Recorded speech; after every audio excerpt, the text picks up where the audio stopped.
تو اسی طرح جب اپنوں نے اس طرح کی عیدیں بنا رکھی ہیں تو اسلام کا نام، مسلمان کا نام، یہ نام دم بھرنے والے کچھ لوگ وہ بھی ہیں جو اسلام سے تو نکل گئے اپنے عقائد کی وجہ سے، لیکن انہوں نے بھی حضور کی محبت میں، حضور کی جو خاندان ہے، اہل بیت ہیں، ان کی محبت میں ایک عید انہوں نے بھی رکھی ہے، وہ ہے عید غدیر۔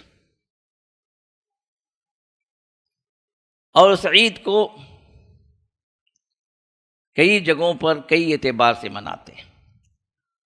پوری رافضہ کمیونٹی، پوری شیعہ کمیونٹی اس بات پر متفق ہے کہ عید غدیر یہ عید ہے، عید کا دن، یہ ہے رجعت عقیدہ۔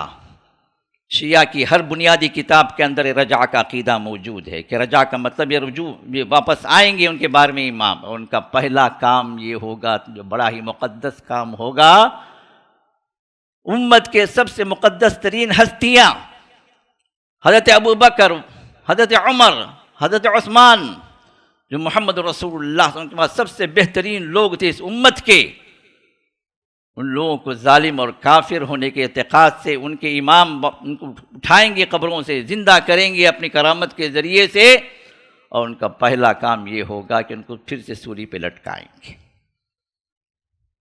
یہ سب اسی عید کا سلسلہ جو عید غدیر کے نام سے، اور یہ ہیں ہمارے بھائی جو ہم کہتے ہیں کہ شیعہ سنی بھائی بھائی، یہ ہمارے بھائیوں کی کرتوت ہے۔ کوئی رافض انکار نہیں کر سکتا اس عید کا، اس عید میں ہونے والے ان اعمال کا بھی کوئی انکار نہیں کر سکتا، موجود ہے۔ یہ اور بات ہے کہ آپ کی آنکھوں کو بند کر کے رکھا گیا ہے، نہیں جی ہم سب ایک ہی ہیں، ہم بھی مانتے ہیں، تم بھی مانتے ہو، ہمارا قرآن بھی وہی ہے، ہمارے رسول بھی وہی ہے، لیکن محمد رسول اللہ پر اتہام ہے، کئی اتہامات، کئی تہمتیں، حضرت علی کے بارے میں کئی کوئی غلو ہیں، کچھ تو وہ ہیں جو حضرت علی کو خدا ہی بنا دیتے ہیں، وہی خدا۔ آپ نے سنا ہوگا نا مولا علی مشکل کشا، یہ گمراہیاں ہیں جو عید غدیر کے نام پر جو من گھڑت باتیں، جو شریعت کے خلاف باتیں، صحابہ کی تنقید، صحابہ پر کفر کے الزامات، ابو بکر، عمر، عثمان کو ظالم قرار دے کر ان کو جو واجب القتل قرار دینا، اور یہی عقیدہ ان کے 12ویں امام کے سلسلے میں رکھنا کہ وہ آ کر جو ہے ان کو پھر سے اٹھائیں گے، سولی پر لٹکائیں گے، بدلہ لیں گے، یہ سب وہ باتیں ہیں جو ہمیں اور ان کو دو الگ راستوں پہ لے جاتی ہیں۔ جو ہم کہتے ہیں بھائی بھائی، یہ بھائی بھائی عقیدہ نہیں ہے میرے بھائی، روٹس الگ ہو گئے۔ بھائی بھائی کب ہو سکتا ہے؟ روٹ ایک ہو، برانچز الگ الگ ہو گئے، روٹس ہی الگ ہیں، ان کا قرآن الگ ہے، ان کی حدیثیں الگ ہیں، ان کے ائمہ الگ ہیں، ان کی باتیں الگ ہیں۔ ہمارے نہ قرآن کو مانتے ہیں، نہ ہمارے احادیث اور ان کا عمل ہے۔ ہاں حدیث کب بولیں گے؟ جب ان کی کوئی مطلب کی بات آئے، جیسے ہماری حدیث کوٹ کر رہے ہیں نا، ان کی مطلب کی بات آئے اتنی حد تک کہ جتنا ان کا مطلب نکلے، اس کے بعد پھر ان کی اپنی منمانیاں، یہ شرافت نہیں، یہ ضلالت ہے۔ MSLI TV، رہنمائی بدلتی دنیا کے لیے۔ ان الحمد للہ نحمده ونستعینه ونستغفره ونؤمن به ونتوکل علیہ ونعوذ بالله من شرور أنفسنا ومن سيئات أعمالنا، من يهده الله فلا مضل له ومن يضلل فلا هادي له، ونشهد أن لا إله إلا الله وحده لا شريك له، ونشهد أن محمدًا عبده ورسوله، أما بعد فإن خير الحديث كتاب الله، وخير الهدي هدي محمد صلى الله عليه وسلم، وشر الأمور محدثاتها، وكل محدثة بدعة، وكل بدعة ضلالة، وكل ضلالة في النار۔ أيها المسلمون، فقد قال الله عز وجل في كتابه: يا أيها الرسول بلغ ما أنزل إليك من ربك، فإن لم تفعل فما بلغت رسالته، والله يعصمك من الناس۔ ہر قسم کی حمد ثنا، کبریائی و بڑائی، تعریف و تقدیس، تحمید و تمجید اس اللہ وحدہ لا شریک لہ کے لیے لائق ہے جس نے ہمیں اور آپ کو راہ ہدایت سے نوازا،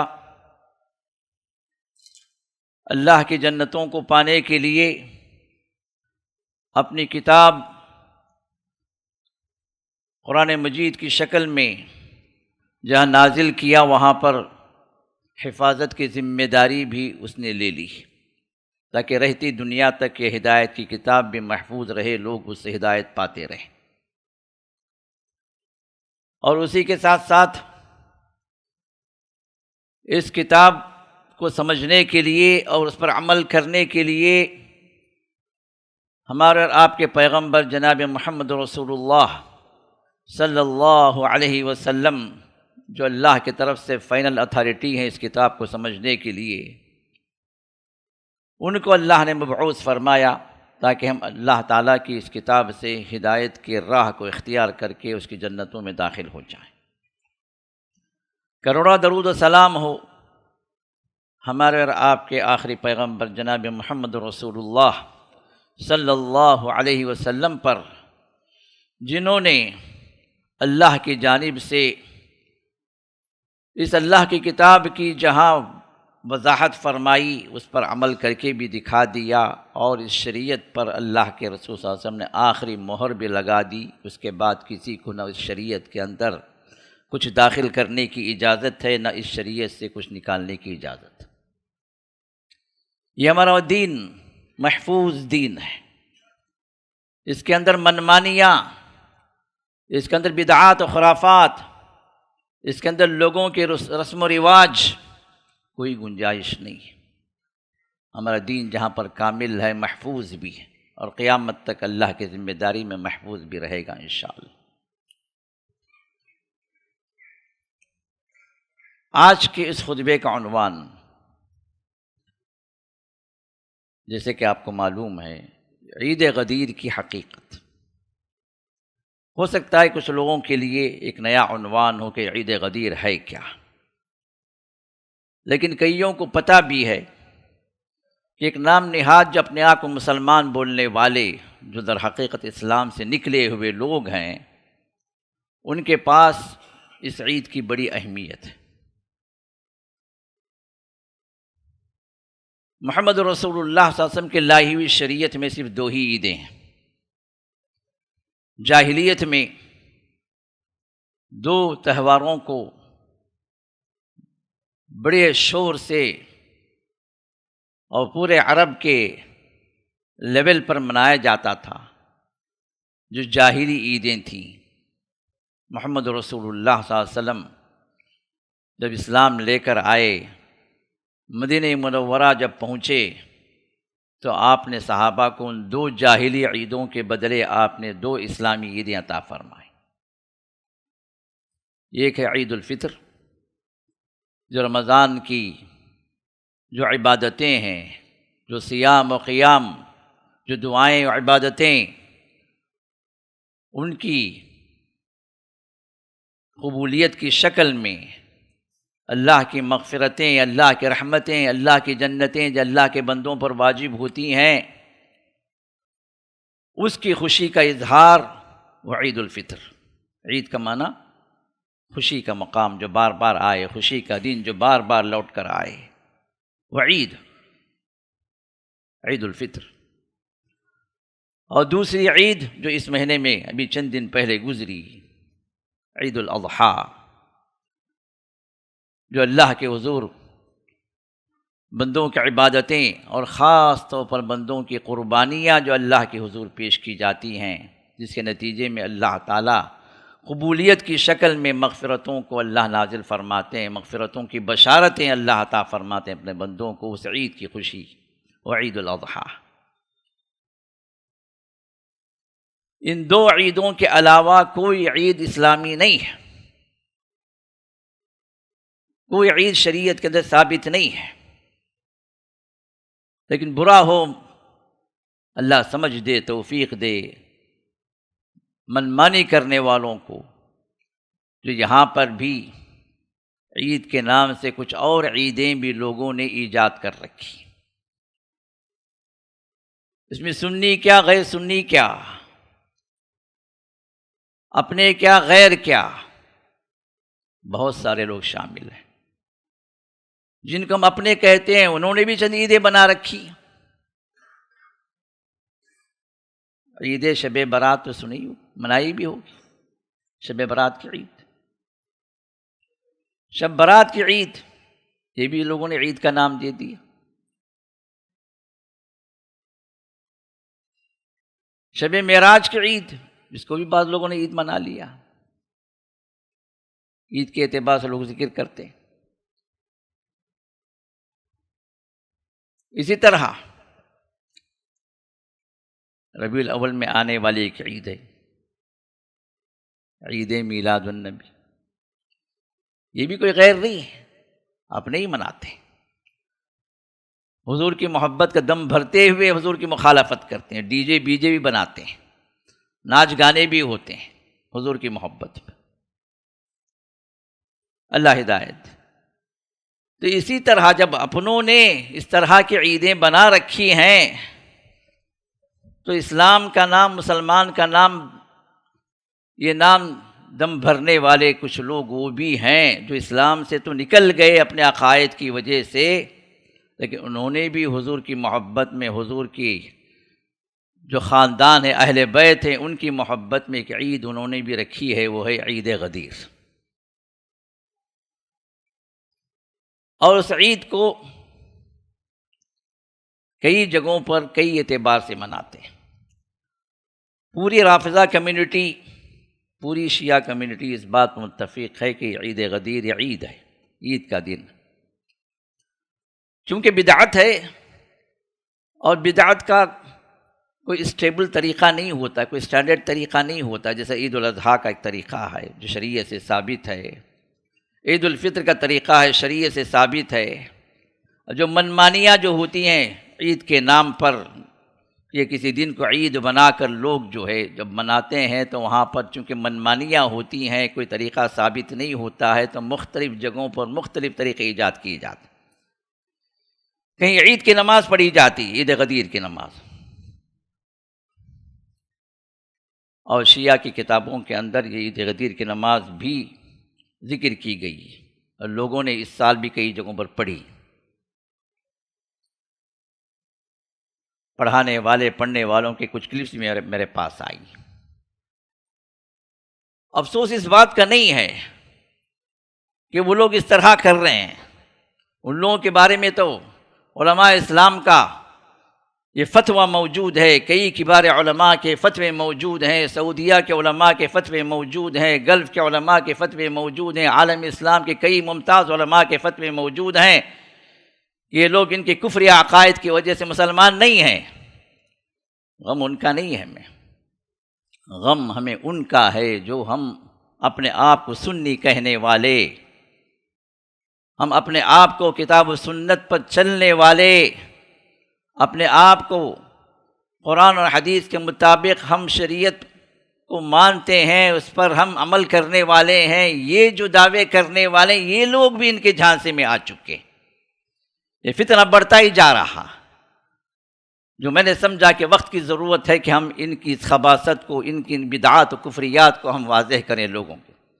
ہمیں ان کو کچھ کہنا نہیں ہے، وہ تو ہیں ہی، ہمیں اپنے لوگوں کو بچانا، اپنے لوگوں کو بتانا ہے کہ بھائی یہ وہ چیز ہے، یہ معمولی چیز نہیں ہے۔ یہ شریعت کے دخل اندازی کے نام پر جو عید غدیر منائی جاتی ہے، یہ صرف ایک عید نہیں ہے، اس عید کے پیچھے بہت ساری خباثتیں ہیں۔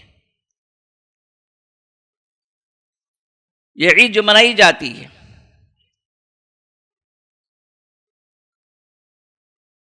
کچھ دیر میں بتاؤں گا کہ اس کی حقیقت کیا ہے، لیکن یہ عید منانے کی جو شکلیں ہیں ان لوگوں کے درمیان میں نہیں کہتا کہ ہر جگہ یہ شکل موجود ہے، لیکن رافضیوں کے اندر یہ چیزیں موجود ہیں، کوئی انکار نہیں کر سکتا۔ کلپس بھی کئی ایک وائرل ہیں، عید کی نماز بھی پڑھی جاتی ہے، شیرنیاں بھی تقسیم کی جاتی ہیں، جس طرح آپ شیر خرما بناتے ہیں اس طرح جن کی شیرنیاں بھی مخصوص ہیں جو بانٹی جاتی ہیں۔ اسی طرح مبارکبادیاں دی جاتی ہیں، ٹھیک ہے، یہاں تک تو ان کی عید ہے بھائی، کئی لوگ مناتے ہیں، یہ لوگ بھی منا لیں۔ مسئلہ کہاں ہے؟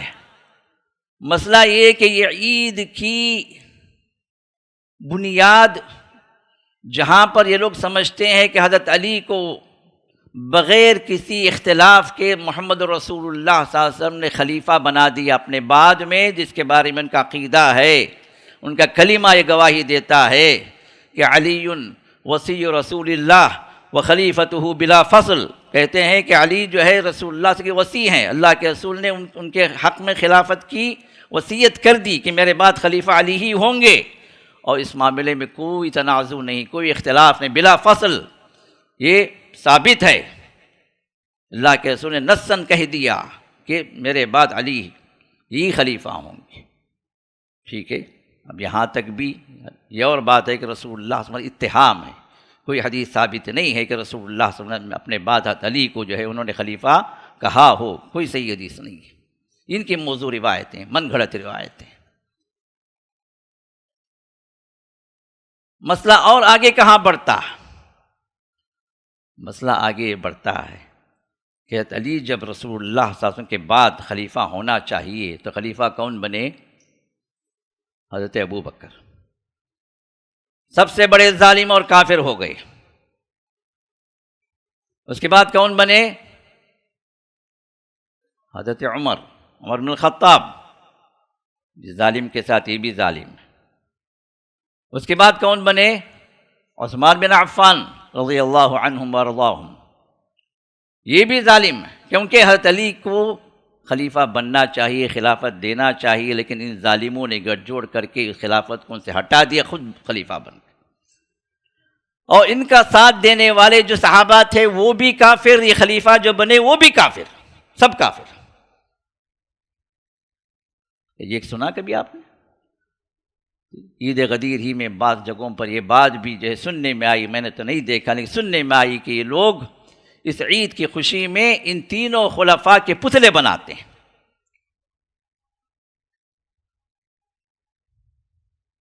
پتلے بنا کر ان کو چپلوں سے، جوتوں سے مار گراتے ہیں، کہتے ہیں کہ ہم نے ان کو مار گرا دیا، ان کا ظلم کا بدلہ ہم لے رہے ہیں۔ اور یہی وہ معاملہ اور آگے بڑھتا ہے، ان کا اعتقاد جو ہے کہ ان کے 12ویں امام جو پیدا ہوتے غائب ہو گئے اور 1000 سال کے اوپر ہو گیا اور ابھی تک غائب ہی ہیں، چھپے بیٹھے ہیں، وقت کے انتظار میں ہیں کہ ان کی حکومت دنیا پر جب چھا جائے گی ان رافضیوں کی تب وہ نکل آئیں گے۔ اب یہ 12ویں امام جب آئیں گے تو ان کا پہلا کام یہ ہوگا کہ وہ مدینہ منورہ پہنچیں گے اور ان تینوں خلفاء کو اپنے اپنے قبروں سے نکالیں گے۔ ام المؤمنین ہماری اور آپ کی ماں حضرت عائشہ رضی اللہ تعالی عنہا کو بھی ان کی قبر سے نکالیں گے، ان سب کو کوڑے بھی لگائیں گے، سولی پہ بھی لٹکائیں گے۔ یہ ہے رجعت عقیدہ۔ شیعہ کی ہر بنیادی کتاب کے اندر رجع کا عقیدہ موجود ہے کہ رجع کا مطلب یہ رجوع، یہ واپس آئیں گے ان کے 12ویں امام، اور ان کا پہلا کام یہ ہوگا جو بڑا ہی مقدس کام ہوگا، امت کے سب سے مقدس ترین ہستیاں حضرت ابو بکر، حضرت عمر، حضرت عثمان، جو محمد رسول اللہ صلی اللہ علیہ وسلم کے بعد سب سے بہترین لوگ تھے اس امت کے، ان لوگوں کو ظالم اور کافر ہونے کے اعتقاد سے ان کے امام ان کو اٹھائیں گے قبروں سے، زندہ کریں گے اپنی کرامت کے ذریعے سے، اور ان کا پہلا کام یہ ہوگا کہ ان کو پھر سے سولی پہ لٹکائیں گے۔ یہ سب اسی عید کا سلسلہ جو عید غدیر کے نام سے، اور یہ ہیں ہمارے بھائی جو ہم کہتے ہیں کہ شیعہ سنی بھائی بھائی، یہ ہمارے بھائیوں کی کرتوت ہے۔ کوئی رافض انکار نہیں کر سکتا اس عید کا، اس عید میں ہونے والے ان اعمال کا بھی کوئی انکار نہیں کر سکتا، موجود ہے۔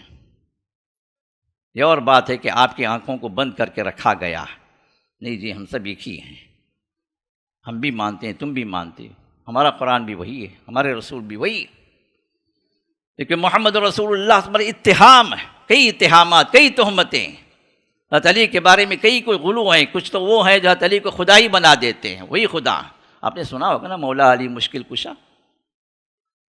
کیا مطلب ہے اس کا؟ مولا علی، مولا آقا کے معنی، علی جو آقا ہے ہمارے، بس خدا کا معنی دیا ہوا۔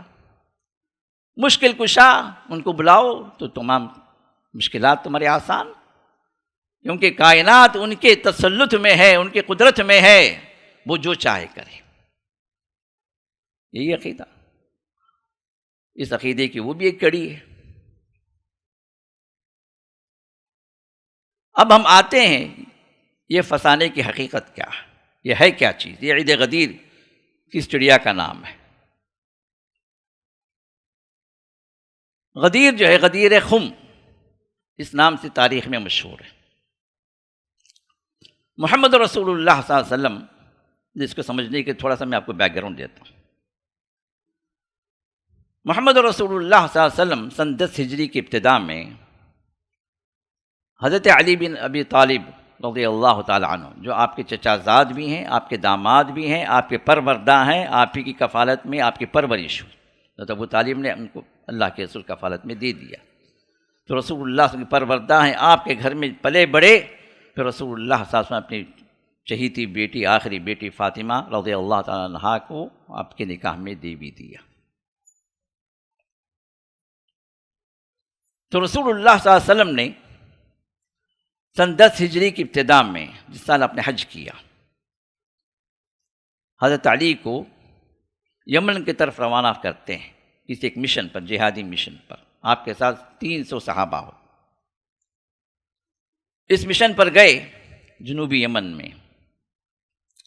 پھر وہاں پر اللہ نے آپ کو فتح دی، دشمن پسپا ہوا، مال غنیمت چھوڑ کر لوگ بھاگے، آپ نے اس مال غنیمت کو اکٹھا کیا اور دستور کے مطابق، رسول اللہ صلی اللہ علیہ وسلم کی وصیت کے مطابق آپ نے اس کی تقسیم کی۔ اس میں سے 5واں حصہ خمس جو ہے رسول اللہ صلی اللہ علیہ وسلم کے لیے وقف کر دیا گیا، جو اللہ کے رسول کے لیے، ان کے خاندان کے لیے اور بیت المال کے اعتبار سے اس کو خرچ کرنے کے لیے رکھا جاتا۔ اب اس تقسیم میں کچھ صحابہ تھے جو ناراض ہو گئے ان سے، کسی کو کچھ کم ملا، کسی کو جو وہ چاہ رہا تھا وہ نہیں ملا، جبکہ حضرت علی اپنی جگہ اس معاملے سے منصفانہ انہوں نے فیصلہ کیا تھا، کوئی ظلم نہیں کیا تھا۔ لیکن بعض صحابہ کو، یہ بعض آپ کے ساتھ جو ساتھی جو چلے تھے، ان کو اس بات کا وہ احساس ہوا کہ بھئی ہمارے ساتھ فیصلہ صحیح نہیں ہوا۔ پھر وہاں سے واپسی جب آپ کو معلوم ہوا کہ محمد رسول اللہ صلی اللہ علیہ وسلم حج کے لیے تشریف لائے ہیں، یا آپ کا قافلہ حج کے لیے نکل چکا ہے، تو حضرت علی نے بھی حج کی نیت سے یمن سے روانہ ہوئے، مکہ پہنچے، اور محمد رسول اللہ صلی اللہ علیہ وسلم آپ کے ساتھی مدینے سے نکلے اور حج کے لیے پہنچے۔ اور یہاں پر بھی ایک بات آتی ہے کہ علی کو یہ نہیں معلوم تھا کہ رسول اللہ صلی اللہ علیہ وسلم نے کون سا حج کیا، کیا نیت آپ نے مان۔ اس وقت تو کوئی کمیونیکیشن تھا نہیں کہ واٹس ایپ پہ پوچھ لیں یا کہ کال کر کے پوچھ لیں آپ نے کیا نیت کی۔ تو انہوں نے نیت کی، اے اللہ تو جانتا ہے کہ تیرے نبی نے کیا نیت کی ہے، کس حج کی نیت کی، وہ حج قران ہے، حج افراد ہے، حج تمتع نہیں پتہ۔ اے اللہ تیرے نبی نے جو نیت کی وہی میری نیت۔ اللہ، تو حج کے لیے آئے۔ حج ہوا تو رسول اللہ صلی اللہ علیہ وسلم کے پاس وہ صحابہ بھی آئے جو حضرت علی کے ساتھ گئے تھے۔ انہوں نے آ کر کہا، ان میں سے بعض جس میں حضرت بریدہ کا نام بھی آتا ہے، انہوں نے کہا کہ یا رسول اللہ صلی اللہ علیہ وسلم، حضرت علی نے جو فیصلے کیے مال غنیمت کو لے کر، یا بحیثیت امیر جو ہمارے لشکر کے امیر تھے، یہ کچھ وہ ہیں جو ہمیں پسند نہیں آئے۔ تو بعض نے ان کے کاموں سے اختلاف کا ذکر کیا، اور بعض نے نفرت کا بھی اظہار کیا کہ ان کو ایسا نہیں ہونا چاہیے، ویسا نہیں۔ وہ انسان ہے، کچھ چپخلیشیں ہو جاتی ہیں، اونچ نیچ ہو جاتی ہے، کچھ باتیں حضرت علی کے خلاف رسول اللہ صلی اللہ علیہ وسلم کے کان میں پہنچائی گئی۔ واپسی کا سفر شروع ہوا، چونکہ یہ لشکر مدینے سے نکلا تھا نا، 300 آدمیوں کا لشکر حضرت علی کے ساتھ مدینے سے لوگ گئے تھے۔ واپسی میں یہ لوگ موجود تھے آپ کے ساتھ، جو جب آپ حجۃ الوداع سے واپسی کا سفر آپ نے شروع کیا۔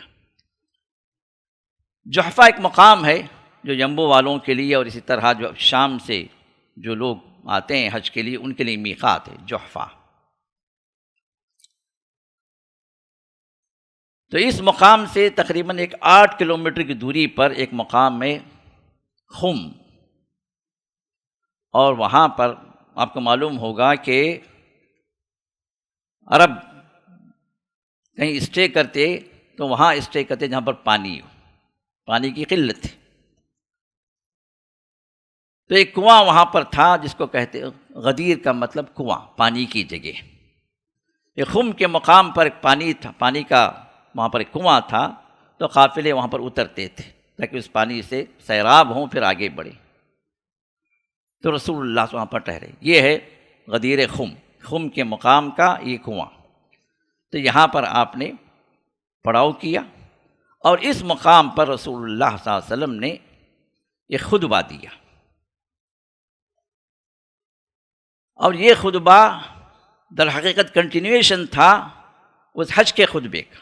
حج سے واپسی ہو رہی نا، اور آپ کے ساتھ حج والے ہی صحابہ تھے جو حج کر کے واپس ہو رہے تھے۔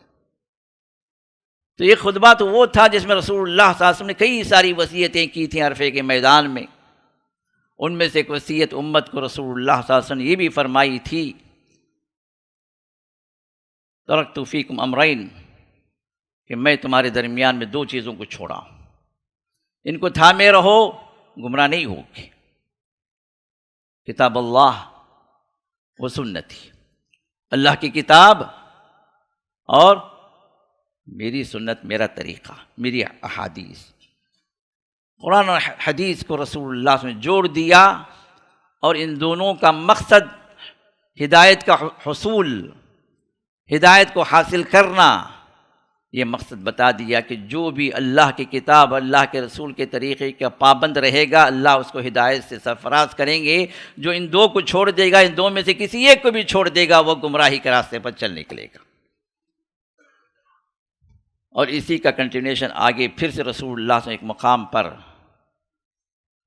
آپ فرماتے ہیں، اے لوگو، اللہ کی کتاب کو نہ چھوڑو، اس کو مضبوطی سے تھامے رہو، یہی اصل تمہاری ہدایت کا سرچشمہ ہے۔ تو ایک مقام پر رسول اللہ صلی اللہ علیہ وسلم اللہ کی کتاب کی اہمیت اور اس سے ہدایت کا لینا، اور ایک مسلمان کا ہدایت سے وابستہ ہونا اس کتاب کے ذریعے سے، اس پر آپ نے زور دیا۔ اور اس مقام پر صحیح مسلم کی حدیث ہے، زید بن ارقم رضی اللہ تعالیٰ عنہ بیان فرماتے ہیں کہ محمد رسول اللہ صلی اللہ علیہ وسلم نے اس مقام پر ایک خطبہ دیا جس میں کئی ہزار صحابہ موجود تھے وہاں پر۔ اس خطبے میں آپ نے ارشاد فرمایا، الا ایھا الناس، اے لوگو میری بات سنو، فانما انا بشر، بے شک میں ایک بشر ہوں۔ ہمارے لوگ کہتے ہیں نہیں، بشر نہیں، نور ہے۔ اب یہ آخری خطبہ سمجھے حجۃ الوداع کے بعد کا بھی خطبہ ہے۔ عام طور پر حجۃ الوداع کا خطبہ آخری خطبہ سمجھا جاتا ہے، جبکہ رسول اللہ صلی اللہ علیہ وسلم یہ واپسی کا جو خطبہ جب تھا 18 ذی الحجہ سن 10 ہجری، یہ آپ کا وہ آخری خطبہ تھا جو کئی ہزار صحابہ کے ساتھ ان کے سامنے آپ نے خطبہ دیا، اور اس کے بعد پھر مرض الموت میں بھی چند باتیں، وصیتیں آپ نے بیان فرمائی۔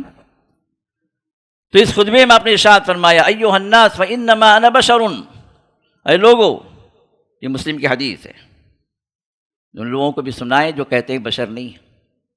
اور رسول اللہ سے فرماتے ہیں انما انا بشر، بے شک میں ایک انسان ہوں۔ فرمایا یوشک ان یأتی رسول ربی فاجیب، قریب ہے کہ میرا رب کا قاصد وہ آ پہنچے گا، اور میں اس کو جواب دے دوں گا، ہاں کہہ دوں گا۔ کہ نبی کو اللہ اختیار دیتے ہیں موت کے سلسلے میں، جو حضرت موسیٰ کے سلسلے میں بات آتی ہے۔ تو میں رب کے حضور پہنچ جاؤں گا، یعنی میری زندگی ختم ہونے والی ہے، یہ آخری ایام چل رہے ہیں میرے۔ اور یہی بات رسول اللہ صلی اللہ علیہ وسلم نے حجۃ الوداع کے موقع پر ارشاد فرمائی کہ لوگو، لعلی لا القاکم بعد عامی ھذا، اس سال کے بعد شاید میں تم سے ملاقات نہ کر سکوں اس مقام پر، یہ میرا آخری حج ہے۔ یہاں پر بھی آپ نے ارشاد فرمایا کہ چند دنوں کا مہمان ہوں، میرے رب کا قاصد مجھے بلانے کے لیے آ جائے گا اور میں چلا جاؤں گا۔ وَأَنَا تَارِكٌ فِيكُمْ ثَقَلَيْنِ، اور میں تمہارے درمیان میں دو باتوں کو چھوڑ کے جا رہا ہوں جو بڑی وزنی باتیں ہیں، ان کی طرف دھیان دینا ہے۔ اور پھر وہاں پر پہلی بات آپ نے وہی ارشاد فرمائی جو اس سے پہلے بھی آپ بار بار اس کی تاکید کرتے رہے، فرمایا اولہما کتاب اللہ، پہلی بات تو اللہ کی کتاب، اس کو نہیں چھوڑنا، یہی بنیاد ہے۔ اس سے جتنا دور ہو جاؤ گے گمراہیاں اتنی ہی تمہارے اندر آتی چلی جائیں گی، جتنا تم اس سے کلوز رہو گے، جتنا تم تھامے رہو گے، اتنا ہی تم ہدایت پر پختہ رہو گے۔ کتاب اللہ فیہ الہدی والنور، اسی کے اندر اللہ نے ہدایت بھی رکھی ہے اور نور بھی، یہ کتاب نور ہے، اللہ کا نور ہے، جو اللہ کا کلام ہے، جو تمہارے درمیان میں اللہ نے رکھ دیا۔ اللہ کے رسول یہ نہیں فرمایا کہ میں نور ہوں۔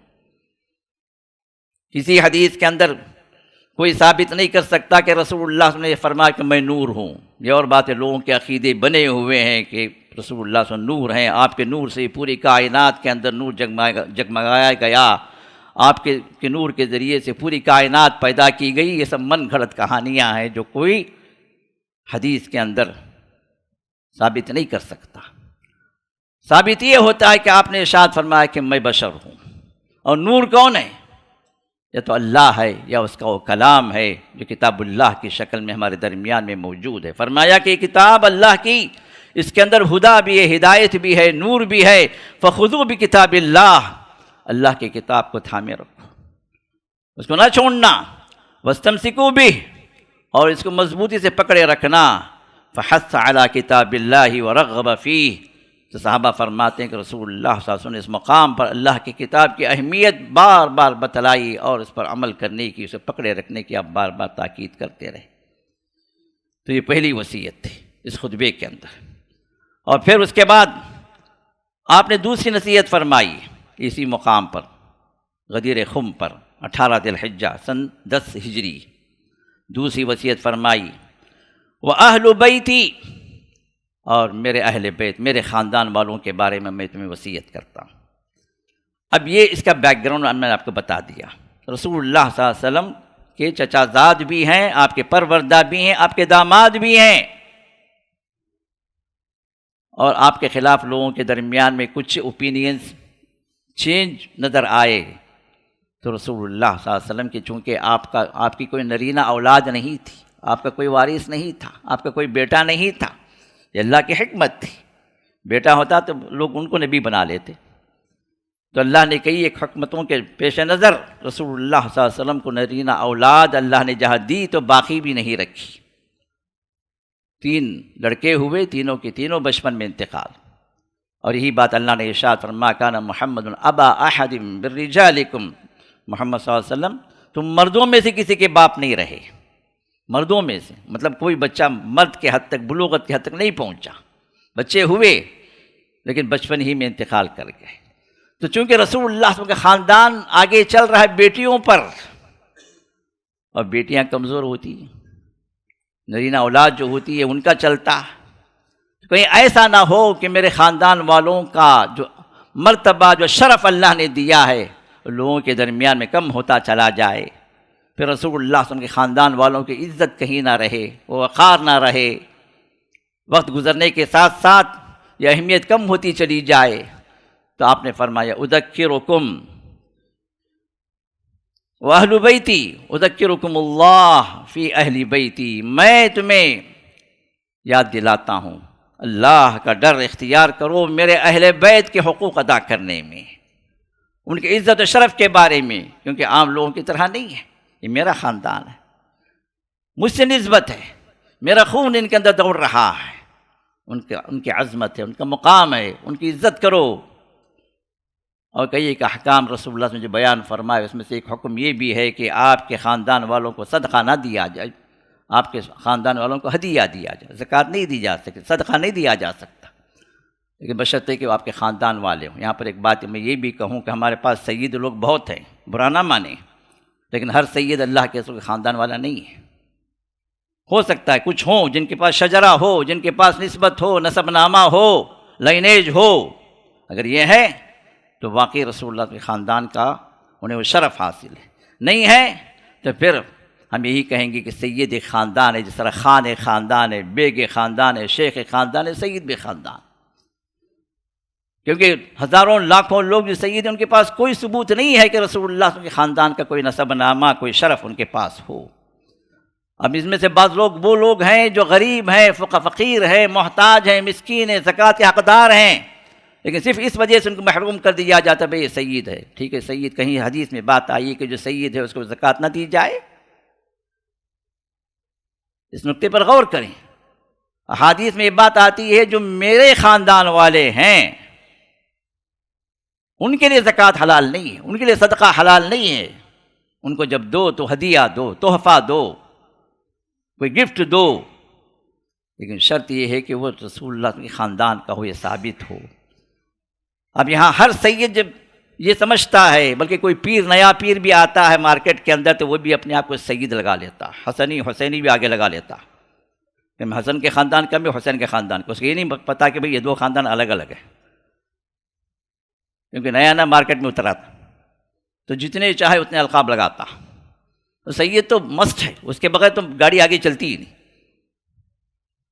تو یہ مارکیٹ میں جتنے سید ہیں کوئی ضروری نہیں ہے کہ وہ رسول اللہ کے خاندان کے ہوں. ہاں، جس کے پاس ثبوت ہے واقعتاً رسول اللہ کے خاندان کا ہے، وہ شرف ہے، اس کو وہ عزت والا ہے، وہ اکرام والا ہے، وہ مرتبے والا ہے، جس کے بارے میں رسول اللہ نے یہاں پر فرمایا.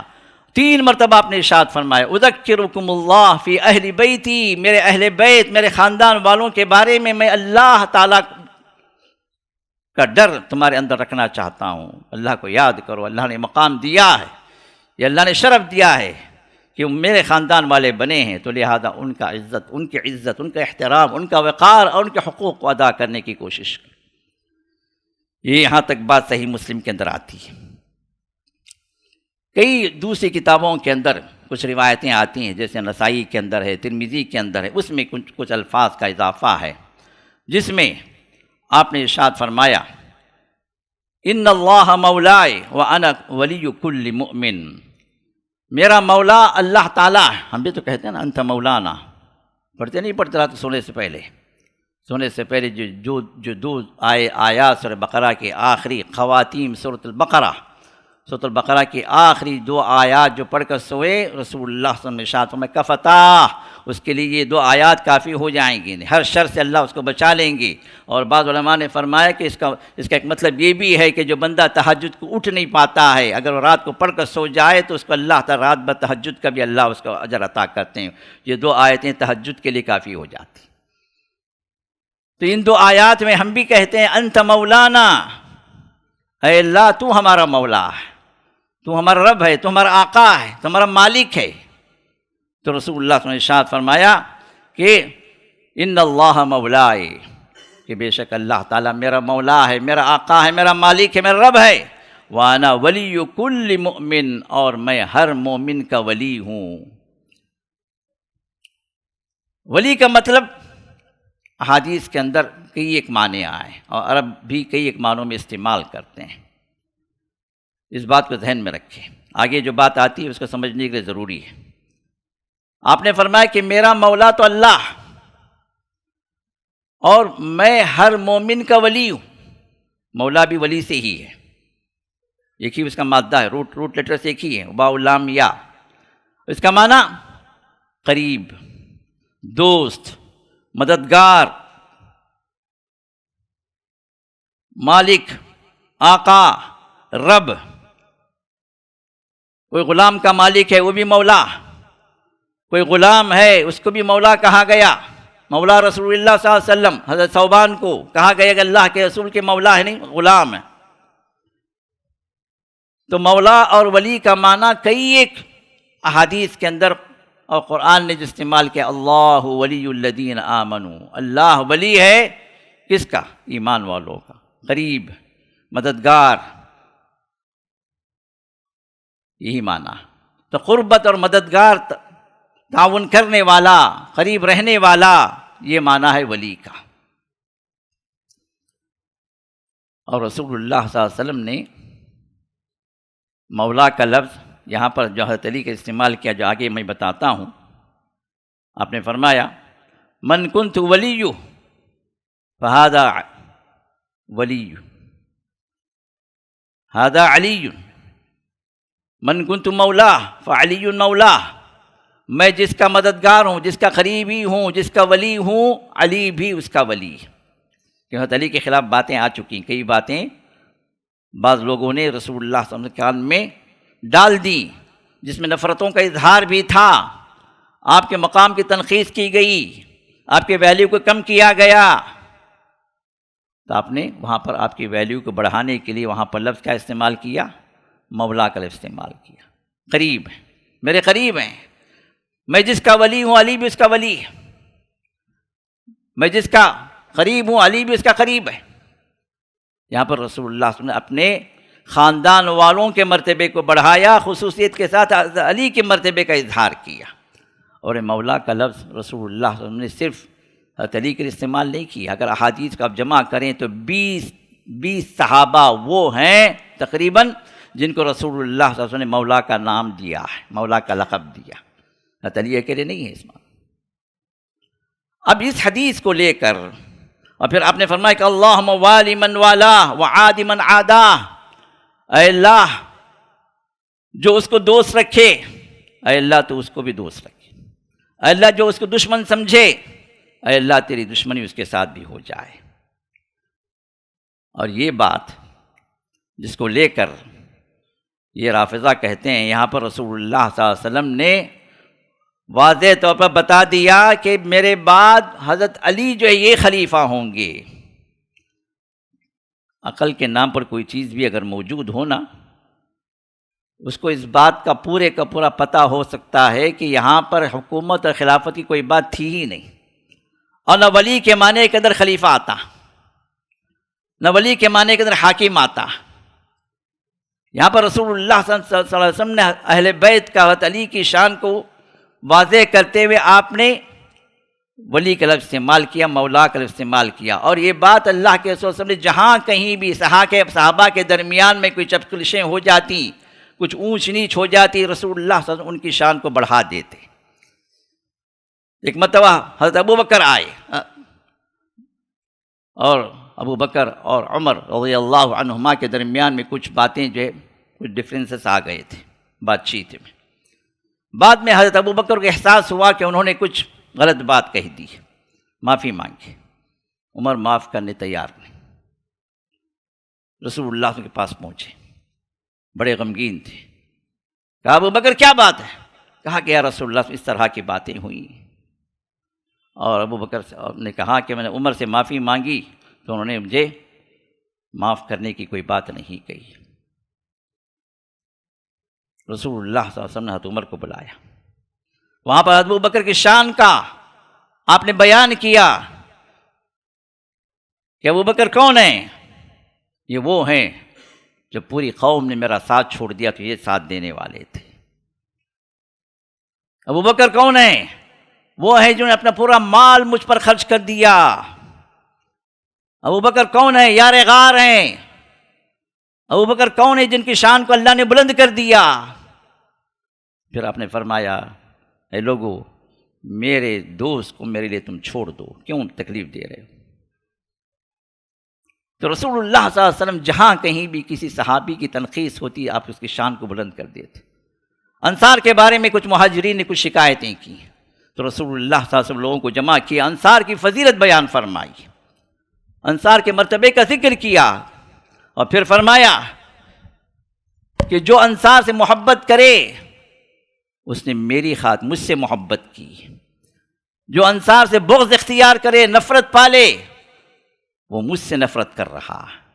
یہی بات یہاں پر بھی حضرت علی کے شان میں اللہ کے رسول نے ارشاد فرمایا۔ اب اس حدیث کو لے کر یہ اور بات ہے کہ یہ جو ہے کلمات مسلم کے اندر نہیں ہے، لیکن بعض دوسری روایات کے اندر جس کو علماء اہل حدیث نے، علماء السنہ نے، انہوں نے اس حدیث کو، علامہ البانی نے بھی اس حدیث کو صحیح کہا، جس میں کیا ہے من کنت مولا فہذا علی مولا، کہ میں جس کا دوست ہوں یہ علی ہیں، جو وہ بھی میری دوستی جس سے ہے علی بھی اس کے دوست ہیں۔ یہاں پر حضرت علی کی شان کو بلند کرنا مقصود تھا، بس وہاں پر خلافت کا اظہار، اس کا اقرار، یا آپ کے بعد جانشین حضرت علی بنیں گے، کوئی دور دور تک بھی پتہ نہیں، دور دور تک بھی کوئی لفظ نہیں ہے۔ اب اس کو لے کر ان رافضہ نے کہا کہ دیکھو یہاں پر عید غدیر خم میں رسول اللہ صلی اللہ علیہ وسلم نے علی کی خلافت کا اعلان کر دیا۔ اب یہ صحابہ اس کو نہیں مانے، بلکہ آگے چل کر آگے بڑھ کر ایک بات اور بھی کہتے ہیں کہ یہاں پر رسول اللہ صلی اللہ علیہ وسلم کو اللہ نے حکم دیا کہ علی کی خلافت کا اعلان کر دو کہ تمہارے بعد علی ہوگا خلیفہ، اور آیت اللہ نے نازل کر دی، وہی آیت جو سورۃ المائدہ کے اندر میں نے پڑھی، اس آیت کو کوٹ کرتے ہیں ان کے علماء، کہتے ہیں کہ اللہ نے فرمایا یا ایھا الرسول بلغ ما انزل الیک من ربک، اے رسول جو کچھ اللہ نے آپ پر نازل کیا ہے، جو نازل کیا گیا اپنے آپ کے رب کی جانب سے، اس کا اظہار کر دو، پہنچا دو، تبلیغ کر دو۔ وَإِن لَّمْ تَفْعَلْ فَمَا بَلَّغْتَ رِسَالَتَهُ، اور اگر آپ ایسا نہیں کرے، وہ بات جو اللہ نے آپ کو بتائی ہے وہ لوگوں تک نہیں پہنچائے، تو آپ نے رسالت کا حق ادا نہیں کیا۔ تو کہا کہ رسول اللہ صلی اللہ علیہ وسلم نے رسالت کا حق ادا نہیں کیا۔ اللہ نے تو کہا تھا کہ علی کو خلیفہ بناؤ، لیکن رسول نے صرف یہ کہہ دیا کہ وہ ولی ہے، بس وہ مولا ہے، یہ نہیں فرمایا کہ خلیفہ۔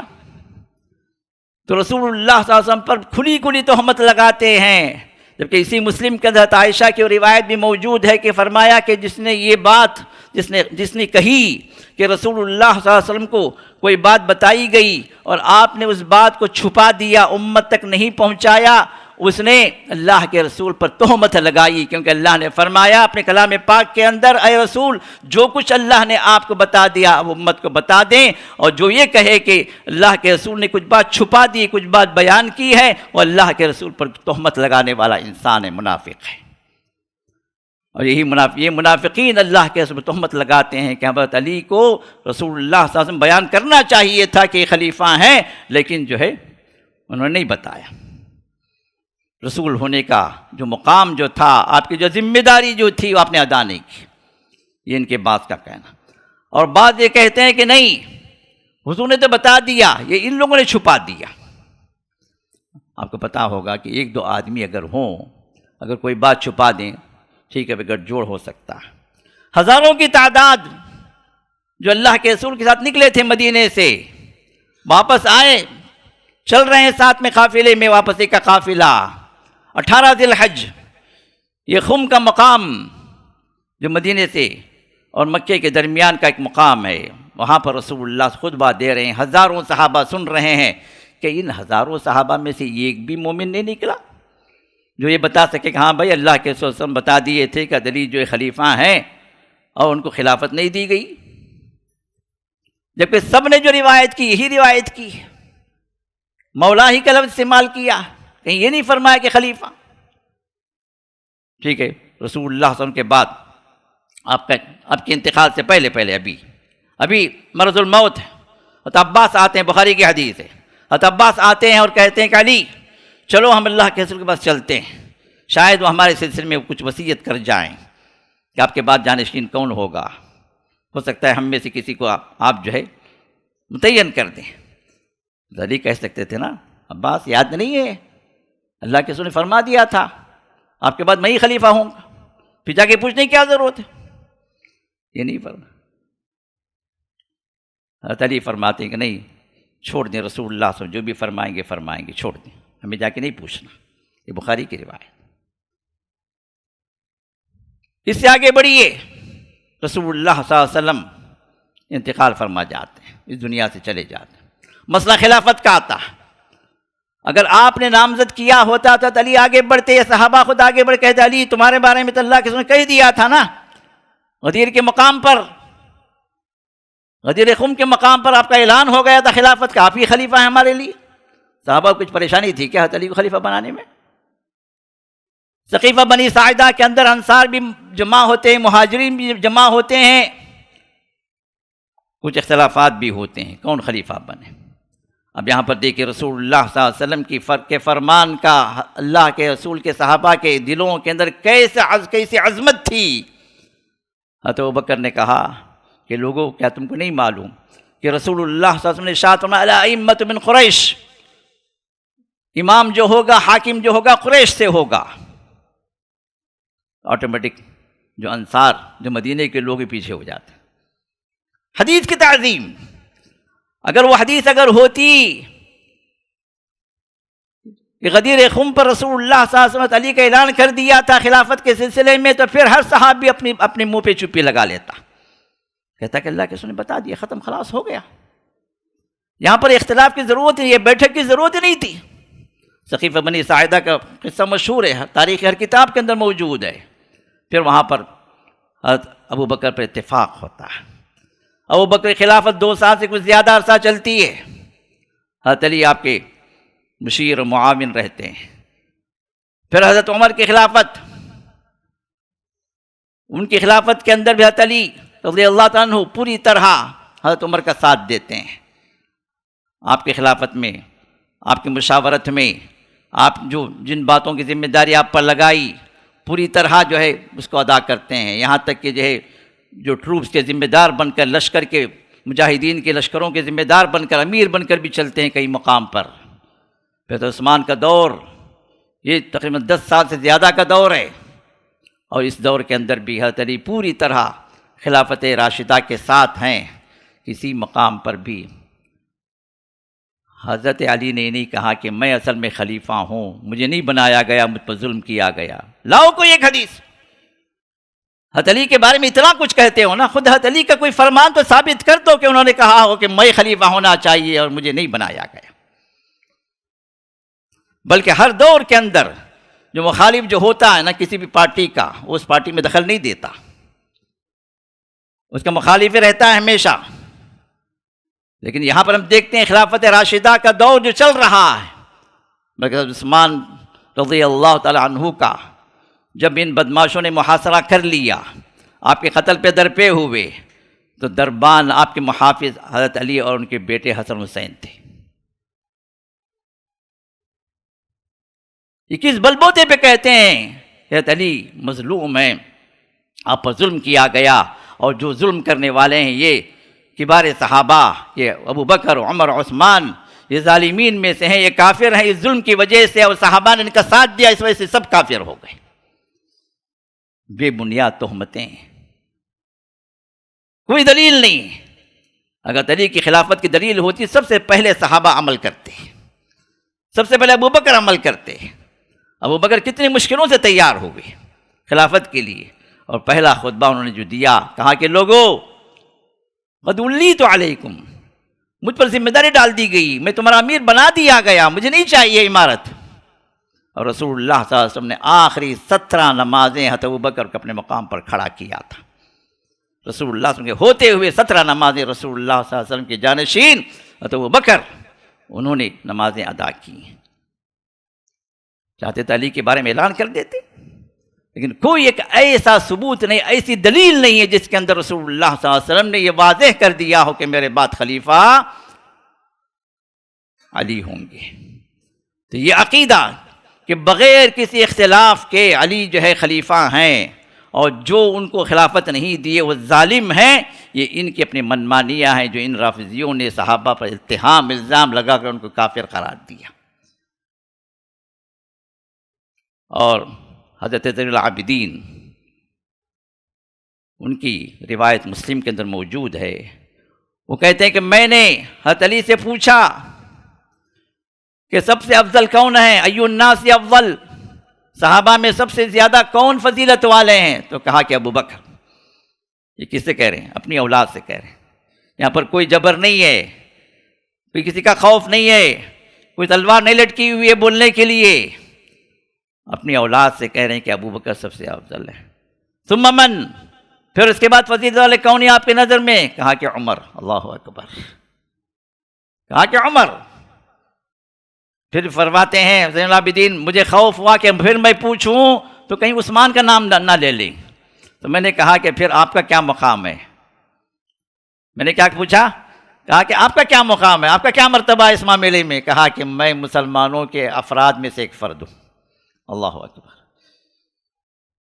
یہ عاجزی تھی حضرت علی کی، اور انہی کو جو اتنا جو ہے مقام دے دیا گیا کہ کبار صحابہ کے مقابلے میں لا کر کھڑا کر کے جو بھی ان کی خلافت کو تسلیم نہیں کیا پہلے نمبر پر حضرت علی ابوبکر سے بھی پہلے، اس کو کافر قرار دے؟ یہ کون سا انصاف ہے؟ یہ کون سی مسلمانیت ہے؟ اور مجھے یہ تو بتلاؤ، جن صحابہ کے ذریعے سے یہ اسلام ہمیں پہنچا، ان سب کو کافر قرار دو تو پھر اسلام تم کہاں سے لوگے؟ وہیں سے لوگے جہاں سے تم لے رہے ہو۔ تمہارے پاس نہ حدیث کی اہمیت ہے، نہ قرآن کی اہمیت ہے، نہ صحابہ کی اہمیت۔ پورے صحابہ تو کافر ہے نا، تو اسلام انہی صحابہ سے تو آیا نا، تو کیسے عمل کرو گے؟ کیسے قبول کرو گے؟ تو عقیدہ یہ لے آئے کہ ہمارے ائمہ ہیں، امام ہیں، جو 12 امام ہیں، یہ نصاً جو واضح ہیں۔ اللہ کے رسول نے پہلے ہی بتا دیا کہ میرے بعد علی، علی کے بعد حسن، حسن کے بعد حسین، یہ سلسلہ 12 امام تک اللہ کے رسول بتا دیے، جو من گھڑت باتیں انہوں نے بنا کر رکھی ہیں۔ اور یہ امام جو ہوتا ہے نبی سے بھی بڑھ کر ہوتا ہے۔ نبی کو تو وقتاً فوقتاً وحی آتی ہے، لیکن ہمارا امام جو 24/7 اللہ سے لگا رہتا ہے، وہ جو زبان سے کہتا ہے وہی شریعت ہے۔ امام نے نماز کسی کو معاف کر دیا، معاف ہے۔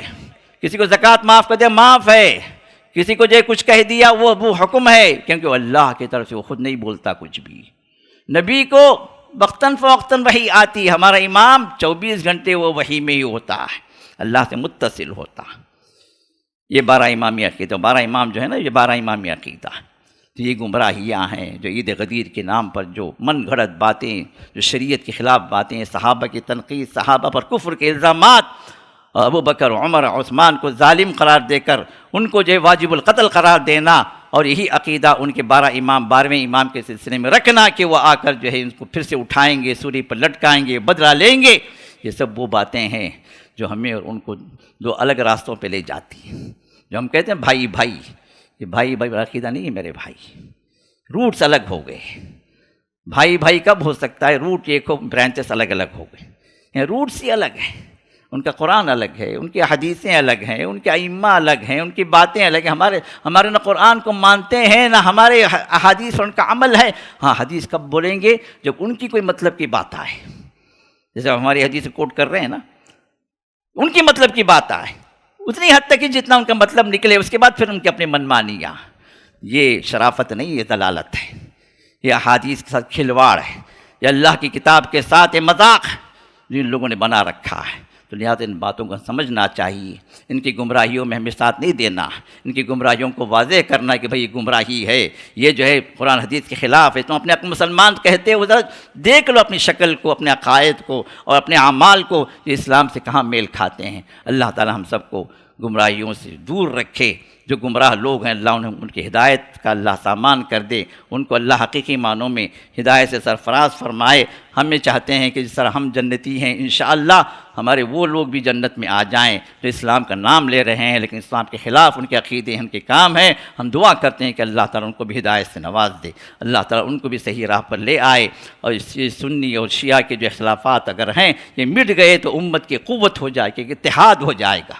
یہ قوت، ایک طاقت مسلمانوں کو بھر کر آئے گی، کسی کی آنکھ ٹیڑھی نہیں ہوگی مسلمانوں کے خلاف میں۔ لیکن ہمارے اختلافات اتنے وسیع ہوتے جا رہے ہیں، یہ اتنے وسیع ہیں کہ دور دور تک بھی ملنے کا کوئی وہاں پر کوئی چانس نظر نہیں آتا۔ لیکن اللہ تعالیٰ اپنے قدرت سے، اپنے فیصلے سے اللہ تعالیٰ یہ کرشمہ بھی اللہ دکھا سکتے ہیں۔ ہم اللہ سے دعا کرتے ہیں کہ اللہ تعالیٰ ہمارے اپنے ان مسلمانوں کے درمیان میں اتحاد پیدا فرمائے، اختلافات کو دور فرمائے، امت کو متحد کر دے، امت کو قوت والی امت اللہ بنا دے، اور ہم سب کو اللہ تعالیٰ ہدایت پر رکھتے ہوئے اپنے جنتوں میں اللہ داخلہ فرمائے۔ آمین یا رب العالمین۔ بارک اللہ لنا ولکم فی القرآن العظیم ونفعنا وإیاکم بالآیات والذکر الحکیم۔ الحمد للہ علی احسانہ والشکر لہ علی توفیقہ وامتنانہ، واشہد ان لا الہ الا اللہ وحده لا شريك له تعظيما لشأنه، وأشهد أن محمدا عبده ورسوله الداعي إلى رضوانه، صلى الله وسلم عليه وعلى آله وصحبه وإخوانه وسلم عليه تسليما كثيرا كثيرا. أما بعد، فقد قال الله تعالى في شأن حبيبه: إن الله وملائكته يصلون على النبي يا أيها الذين آمنوا صلوا عليه وسلموا تسليما. اللهم صل على محمد وعلى آل محمد كما صليت على إبراهيم وعلى آل إبراهيم إنك حميد مجيد، وبارك على محمد وعلى آل محمد كما باركت على إبراهيم وعلى آل إبراهيم إبراهيم إنك حميد مجيد.